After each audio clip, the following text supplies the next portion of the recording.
Swastiastu. Kami di sini akan mempresentasikan proyek UAS RPL, yaitu membuat satu rancangan sistem aplikasi. Kami akan mempresentasikan tentang Setia. Perkenalkan, nama saya Putu Bagus Rangga Aditya dengan NIM 2424050017. Perkenalkan, saya Igusti Ngurah Cahya Aditya Dinata dengan NIM 2424050014. Yang pertama yaitu latar belakang masalah. Menolong sesama merupakan suatu tindakan yang mencerminkan kepedulian dan rasa empati terhadap orang lain. Dalam kehidupan sehari-hari, banyak orang yang menghadapi kesulitan atau tantangan yang memerlukan bantuan dari pihak lain, baik dalam bentuk materi, fisik, atau maupun emosional.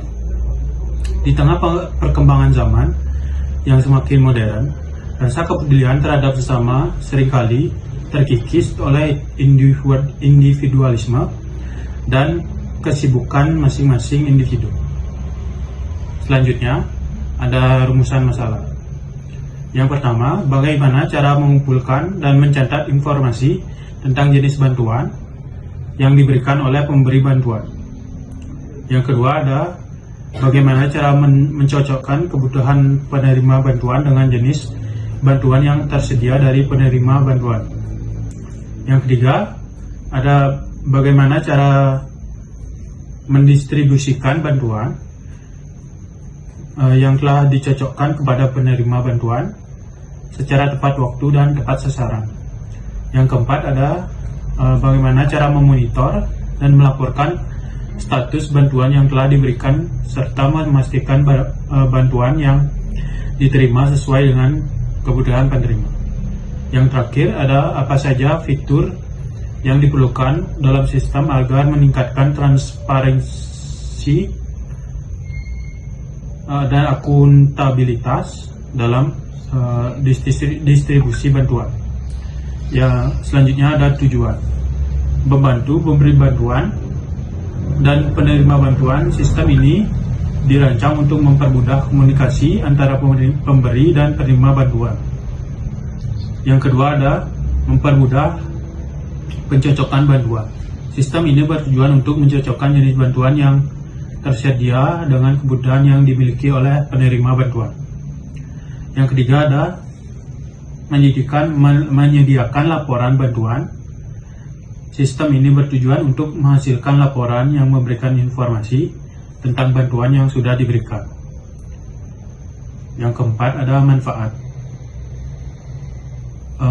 Yang pertama, mempermudah dalam menyampaikan bantuan kepada penerima yang membutuhkan, meningkatkan transparansi dalam pendistribusian bantuan, menyediakan informasi yang jelas mengenai jenis bantuan yang tersedia.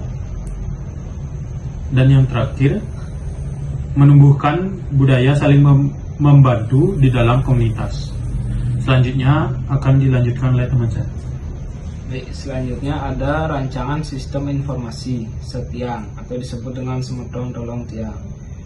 Aplikasi ini adalah platform terpadu yang menghubungkan orang-orang yang membutuhkan bantuan dengan orang yang bersedia membantu, baik hal dalam kebutuhan sehari-hari maupun bantuan darurat.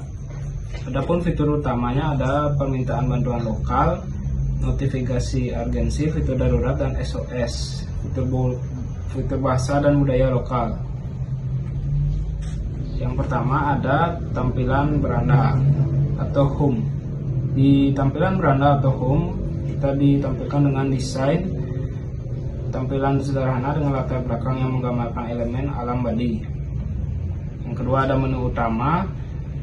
Yang ketiga ada peta bantuan. Keempat ada notifikasi.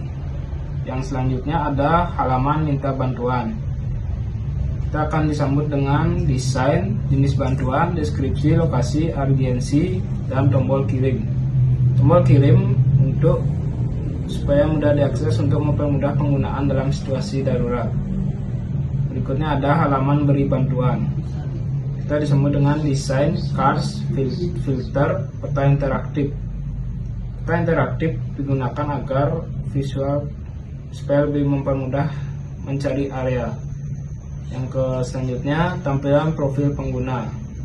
Desain data diri, riwayat bantuan, pengaturan privasi. Selanjutnya ada fitur notifikasi darurat atau SOS. Desain SOS ada tombol merah besar yang selalu terlihat di sudut layar. Fungsinya, ketika ditekan, aplikasi segera memancarkan permintaan darurat ke sukarelawan atau layanan darurat terdekat. Yang keenam ada menu navigasi.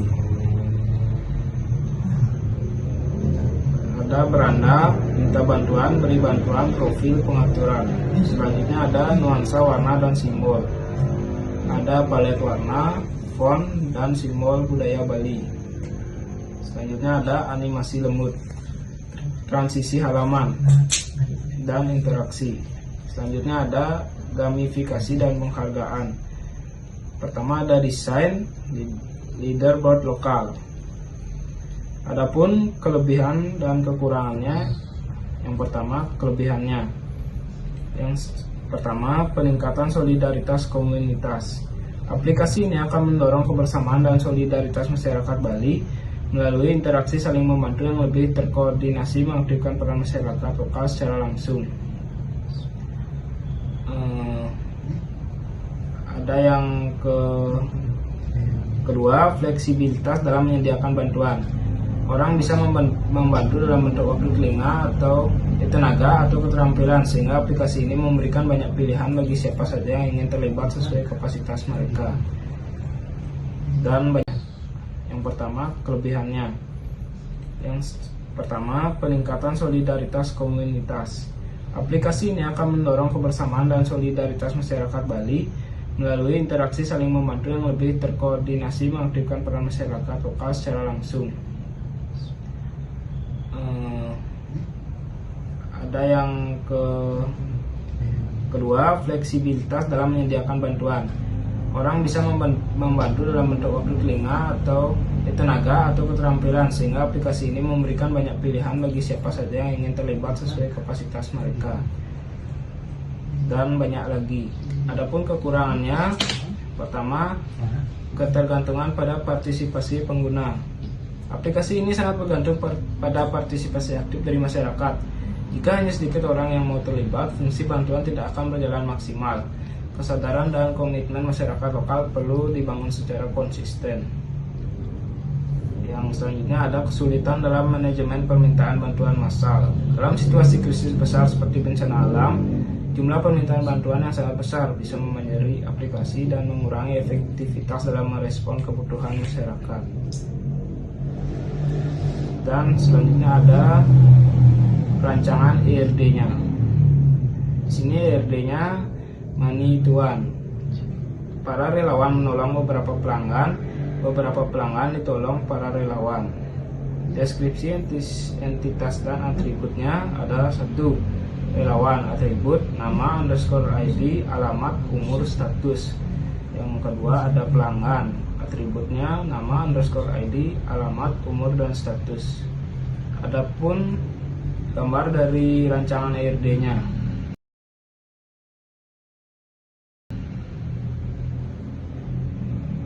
Dan selanjutnya dilanjutkan oleh teman saya. Selanjutnya ada rancangan DFD, yaitu yang pertama ada DFD level 0. Entitasnya ada relawan, pelanggan, dan manajemen bantuan. Sistem yang mengelola aliran data antara relawan dan pelanggan, serta mendistribusikan bantuan yang telah dicocokkan. Proses ini menghubungkan relawan dengan pelanggan, serta menghasilkan laporan yang mencatat seluruh transaksi bantuan. Adapun prosesnya, yang pertama, pengumpulan informasi bantuan. Proses ini mengumpulkan data dari pemberi bantuan mengenai jenis dan jumlah bantuan yang ingin diberikan. Yang kedua ada pencocokan atau penyocokan bantuan. Proses ini mencocokkan bantuan yang tersedia dengan kebutuhan yang dimiliki oleh penerima bantuan. distribusi bantuan. Proses ini mengirimkan bantuan yang telah dicocokkan kepada penerima bantuan, penyusun laporan bantuan. Setelah bantuan diberikan, sistem menghasilkan laporan yang mencatat bantuan yang telah diberikan diterima. Adapun gambar dari DFD level 0.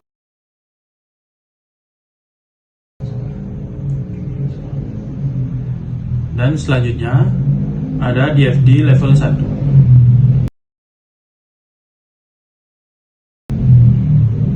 dengan entitas, pelanggan, relawan, dan sistem manajemen bantuan. Adapun proses dari DFD level 1 yaitu proses 1.1 pengumpulan informasi bantuan, menginput data dari pemberi bantuan dan data dari penerima bantuan. Yang kedua, pencocokan bantuan, menginput data tentang bantuan yang tersedia dan data yang dibutuhkan. Yang ketiga ada distribusi bantuan, menginput data pencocokan bantuan dari proses pencocokan bantuan.